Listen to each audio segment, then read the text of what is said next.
Introduction. Raj, today I will show you my house on my laptop screen.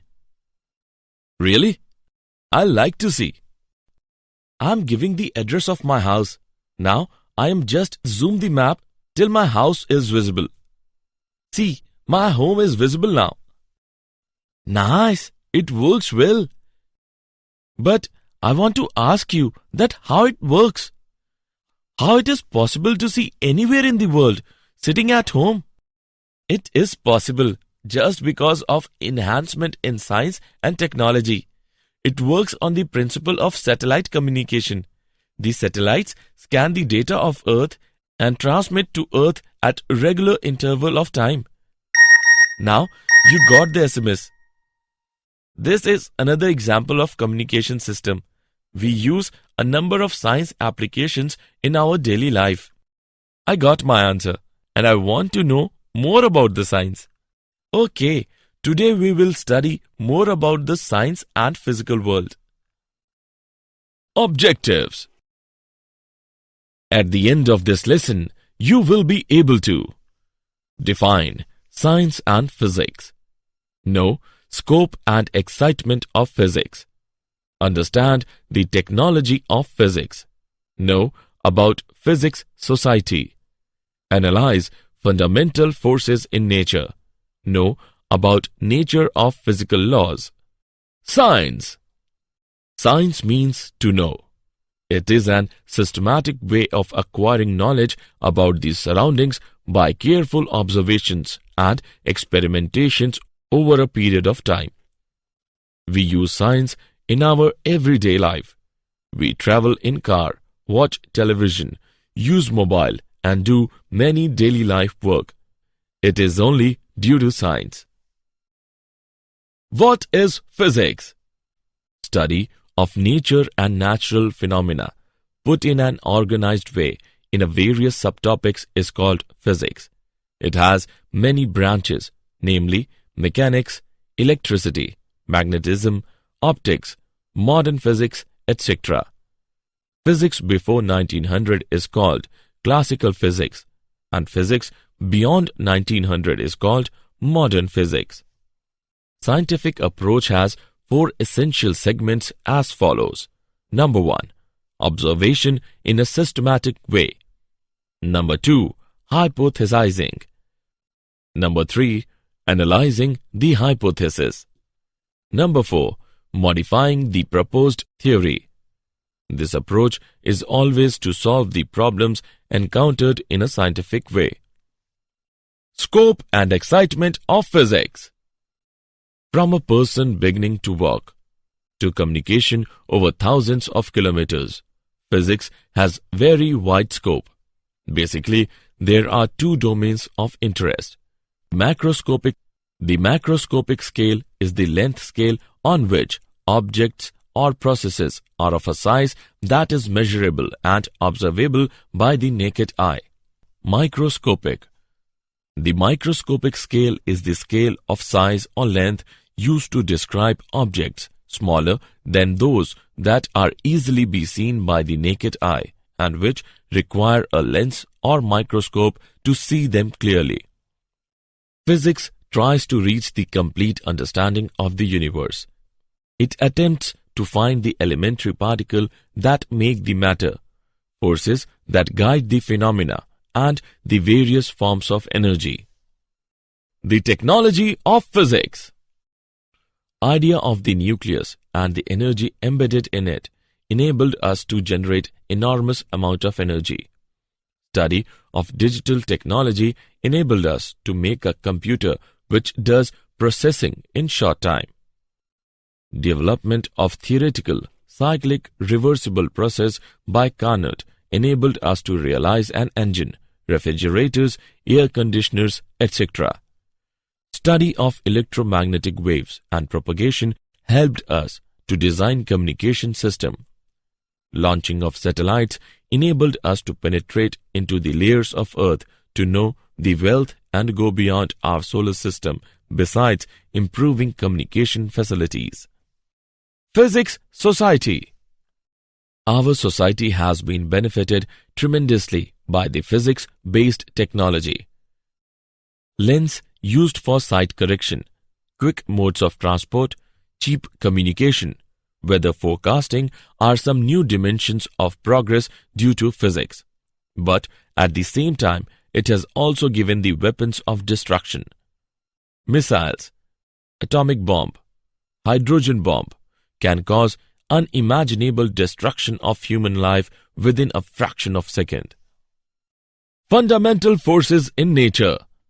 There are 4 fundamental forces, namely the gravitational force, the electromagnetic force, the strong nuclear force, and the weak nuclear force. The gravitational force exists between any two objects in the universe. According to Newton, the force of mutual attraction is directly proportional to the product of the masses and inversely proportional to the square of the separation.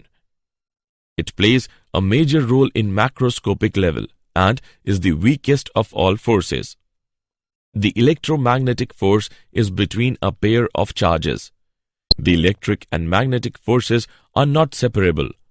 For comparison, we can say the electric force between a pair of protons is 10 raised to the power 36 times the gravitational force between them at the same separation.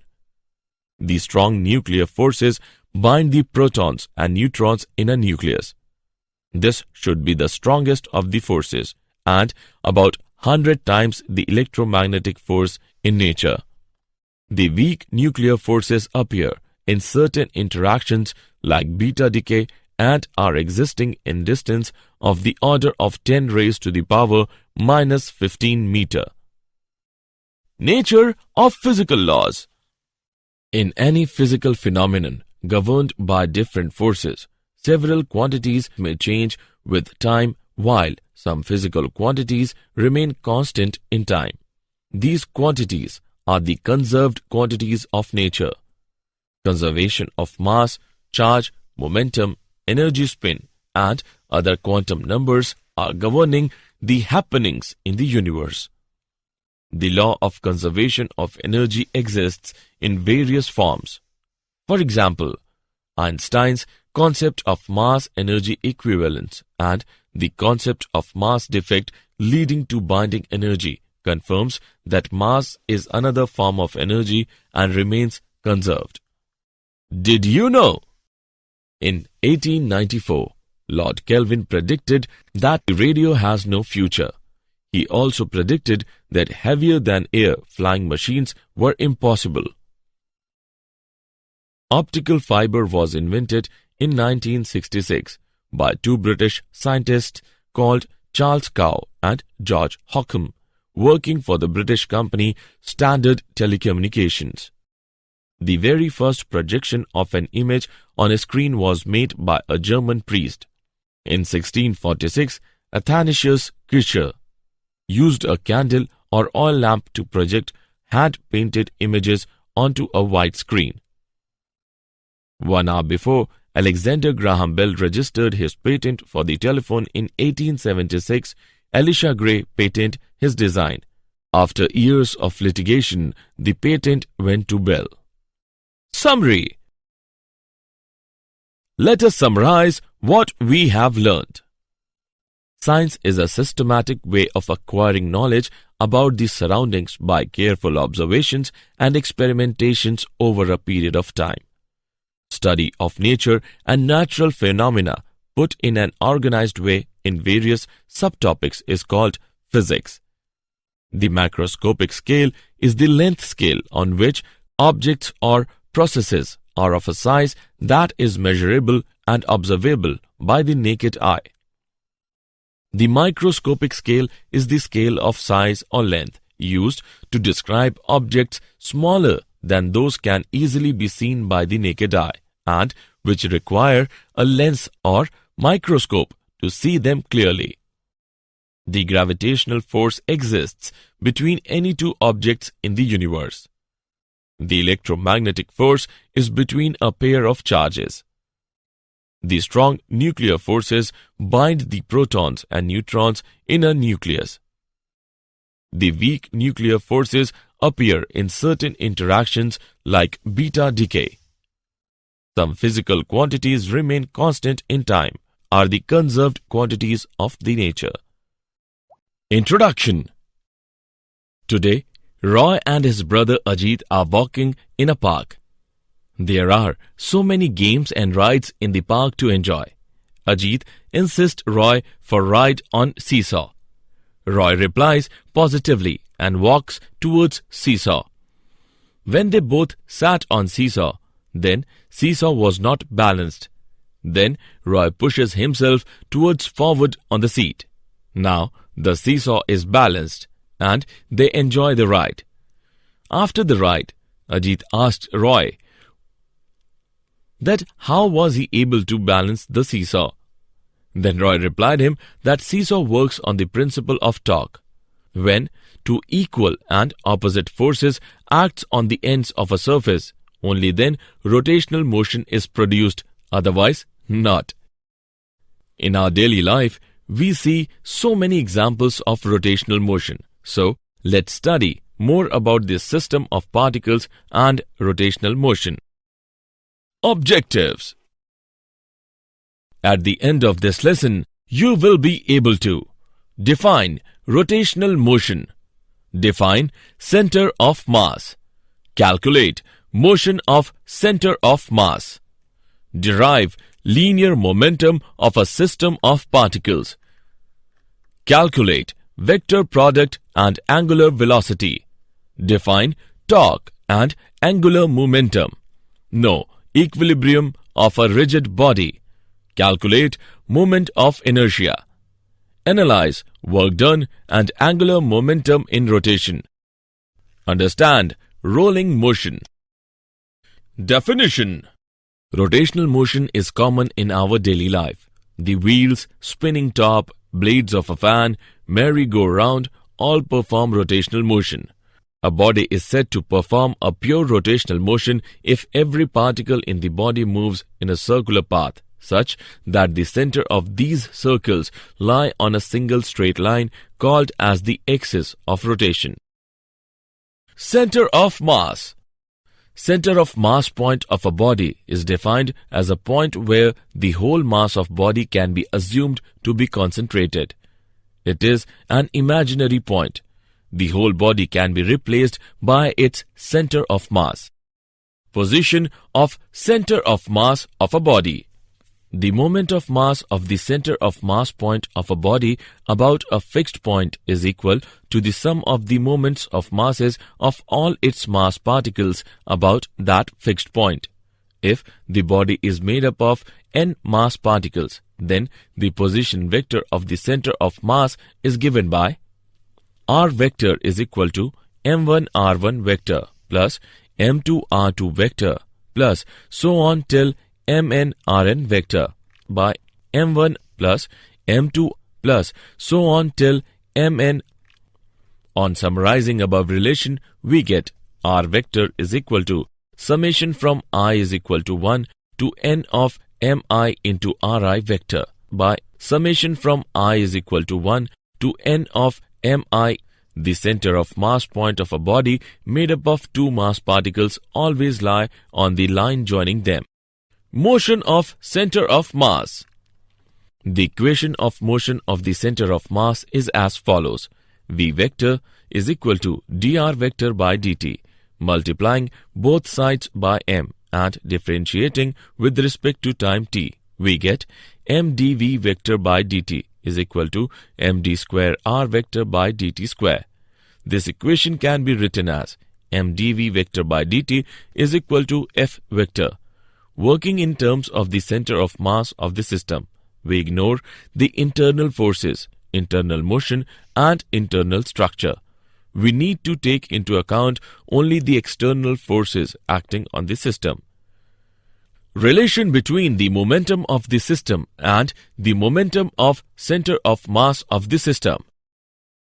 mv vector is equal to m1 v1 vector plus m2 v2 vector plus so on till mn vn vector. This equation can be written as mv vector is equal to summation from I is equal to 1 to n of product of mi and vi vector. We conclude that the total momentum of the system is the same as the momentum of the center of mass. Relation between the force acting on the center of mass and the forces acting on the individual particles of the system. ma vector is equal to m1a1 vector plus m2a2 vector plus so on till mnan vector. By applying Newton's second law of motion in the above equation, we get F vector is equal to F1 vector plus F2 vector plus so on till Fn vector. We conclude that the force acting on the center of mass is equal to the vector sum of the forces acting on the individual particles of the system. Linear momentum of a system of particles. If F vector is the net external force acting on this system, m is the mass of the system, and v vector is the velocity of the center of mass of the system, then the equation of motion of center of mass is F vector is equal to d by dt of product of m and v vector. If no external force acts on this system, then the F vector will be equal to 0. By putting the value of F vector in above equation, we get d by dt of product of m and v vector is equal to 0. This equation can be written as mv vector is equal to constant. We conclude that if no external force acts on the system, then the total momentum of the system is constant. This is the law of conservation of momentum. When value of m is constant, then v vector is also equal to constant. We can conclude that if no external force acts on a system, then its center of mass moves uniformly in a straight line. Vector product of two vectors. A vector product of two vectors p and q is a vector r such that magnitude of r is equal to pq sine theta, where p and q are magnitudes of p and q, and theta is the angle between the two vectors. R is perpendicular to the plane containing P and Q. If we curl up the fingers of right hand around a line perpendicular to the plane of the vectors P and Q, and if the fingers are curled up in the direction from P to Q, then the stretched thumb points in the direction of R. Angular velocity and its relation with linear velocity. The rate of change of angular displacement is known as angular velocity. If a rotating body turns through an angle delta theta in time delta t, then its angular velocity omega is given by omega is equal to limit delta t tends to 0 of delta theta upon delta t, which is equal to d theta by dt. The angular velocity of a rotating body is a vector quantity, and it acts parallel to axis of rotation, and its sense is given by right-hand rule.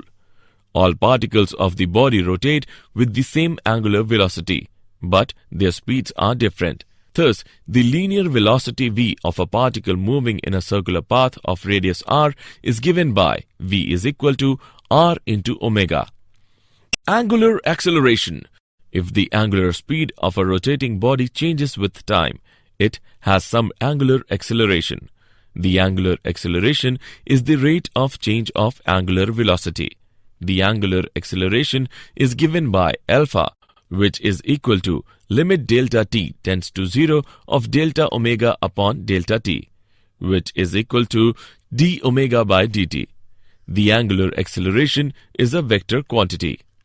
It is directed along the axis in the same direction as omega, when the angular velocity is increasing, but opposite to omega when it is decreasing. Torque and angular momentum.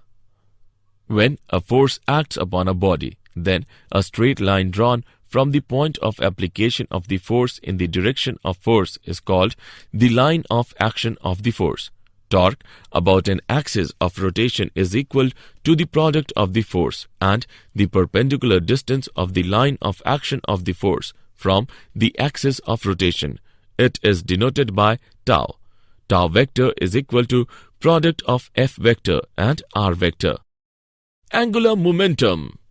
If a body is rotating about an axis, then the sum of the moments of the linear moments of all the particles about the given axis is called the angular momentum of the body about that axis.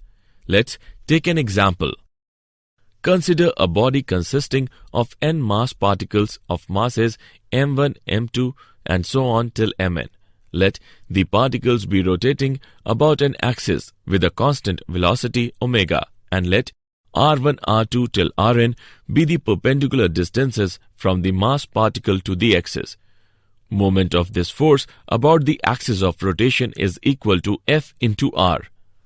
By putting value of force, we get m into r into alpha into r, which is equal to m into r square into alpha. Torque acting on the body is given by tau is equal to m1 into r1 square into alpha 1 plus m2 into r2 square into alpha 2 plus and so on till mn into rn square into alpha n.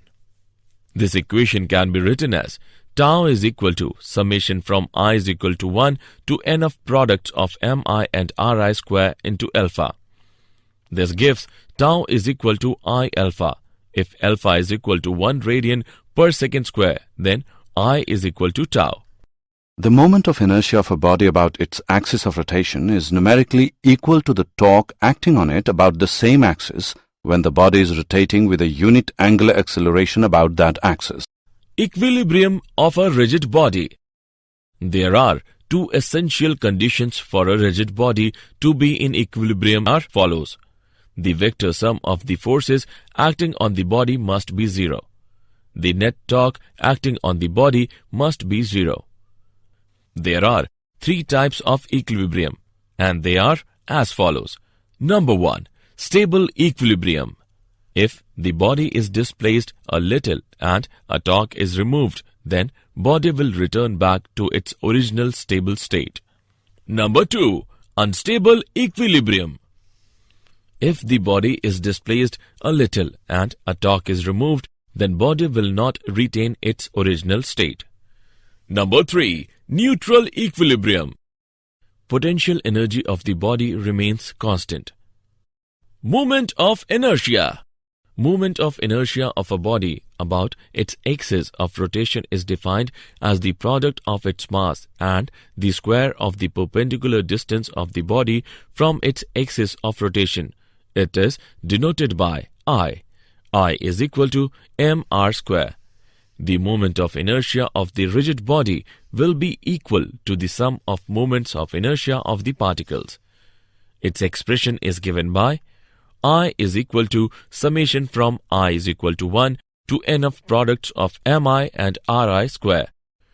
Radius of gyration of a rigid body about its axis of rotation is defined as the perpendicular distance of the point where the mass of the whole body can be assumed to be concentrated from the axis. It is denoted by k. Its expression is given by I is equal to mk square, which is equal to summation from I is equal to 1 to n of product of mi and ri square. Theorem of perpendicular and parallel axes. Theorem of perpendicular axis states that moment of inertia of a plane about an axis perpendicular to its plane is equal to the sum of its moments of inertia about the two mutually perpendicular axes lying in its plane. Iz is equal to Ix plus Iy. Theorem of parallel axis states that the moment of inertia of a body about any axis is equal to the sum of the moment of inertia about a parallel axis through its center of mass and the product of the mass of the body and the square of the perpendicular distance between the two axes. I is equal to ICM plus MH square. Work done in rotation. Let a body rotate about an axis passing through O when a turning force F is applied at a point P. If the tangential and radial components of the force F are Ft and Fr respectively, then work done for a small angular displacement is given by dW is equal to Ft dot ds. Put the values of ds in above equation. dW is equal to Ftr d theta. Here r is equal to OP. Replacing the above equation in terms of tau, we get dW is equal to tau d theta. By integrating on both sides, we get work done is equal to product of tau and theta. Thus, the work done is given by the product of the torque with the angular displacement in radians. Angular momentum in rotation. Let us consider one particle of the rotating body of mass m1, which is moving with a linear speed v1 in a circular path of radius r1. The angular momentum of a particle about an axis is defined as the moment of its linear momentum. Hence, angular momentum of particle P1 is given by L1 is equal to m1 r1 square omega. The total angular momentum of the rotating body is given by L is equal to L1 plus L2 plus so on till Ln. By putting the value of L into above equation, we get is equal to m1 r1 square omega plus m2 r2 square omega plus so on till mn rn square omega. Thus, we get the result. L is equal to I omega. Rolling motion. Motion of a body across a surface combined with rotational motion of the body so that the point on the body in contact with the surface is instantaneously at rest. We have the following three laws of rotational motion. Number 1.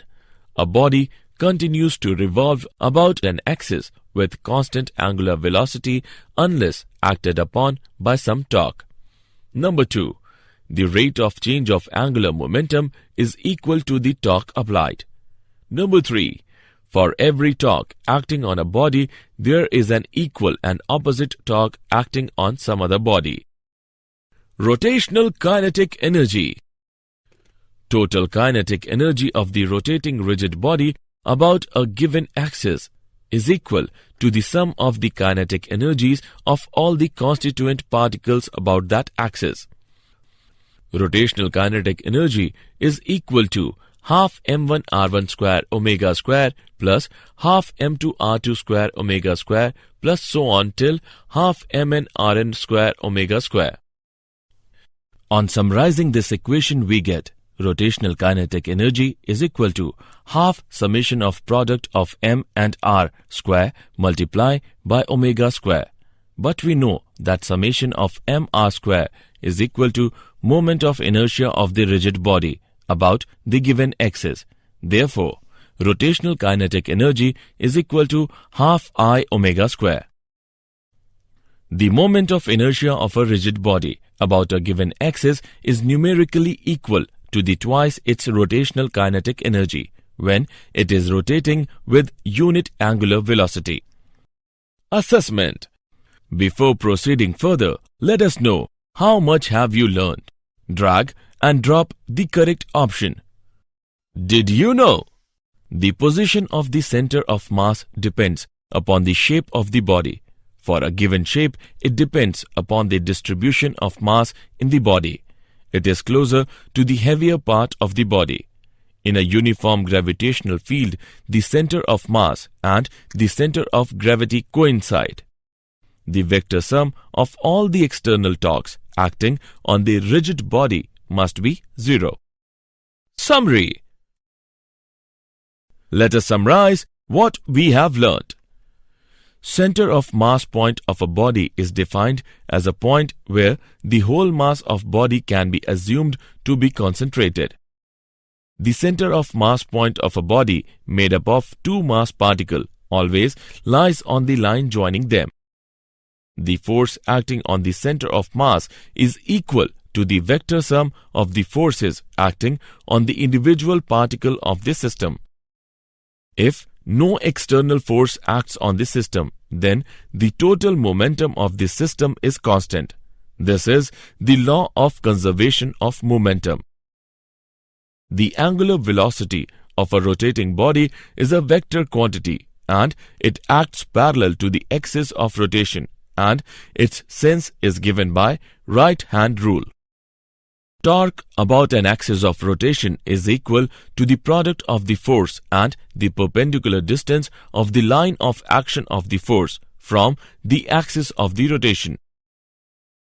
The moment of inertia of the rigid body will be equal to the sum of the moments of inertia of the particles.